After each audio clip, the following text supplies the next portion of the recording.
एक राजा ने अपने सैनिकों को सड़क के बीच में एक बड़ी चट्टान रखने के लिए कहा। चट्टान को बीच सड़क में रखवाकर राजा ने अपने सैनिकों से छुपकर उस चट्टान पर नजर रखने के लिए कहा कि देखना उस चट्टान को रास्ते से कौन हटाता है। लोग उस जगह पर आते रहे और जाते रहे, लेकिन किसी ने भी उस चट्टान को रास्ते से हटाने की कोशिश नहीं की।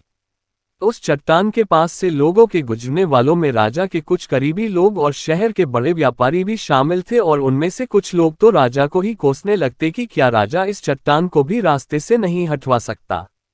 लेकिन किसी ने भी उस चट्टान को रास्ते से हटाने का प्रयास नहीं किया। ऐसा काफी दिनों तक चलता रहा।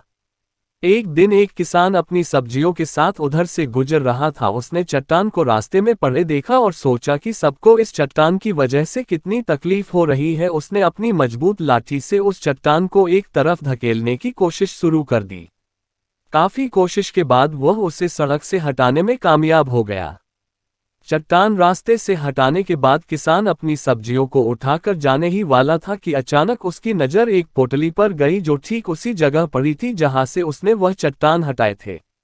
उसने उस पोटली को खोलकर देखा तो उसमें सोने के कई सिक्के थे और उन सिक्कों के साथ राजा का एक संदेश भी था, जिसमें लिखा था कि ये सोने के सिक्के उनके लिए हैं जो इस चट्टान को रास्ते से हटाएगा। दोस्तों, बिल्कुल ठीक इसी तरह हम सबके लाइफ में भी कई परेशानियां आती है। कुछ लोग उन परेशानियों से बचकर निकल जाते हैं और कुछ रास्ता बदल देते हैं, और चंद लोग ठान लेते हैं उन परेशानियों का हल निकाल लेने की, और ऐसे ही लोग मुश्किलों में संभावनाएं और संभावनाओं में छिपे अवसर खोज लेते हैं।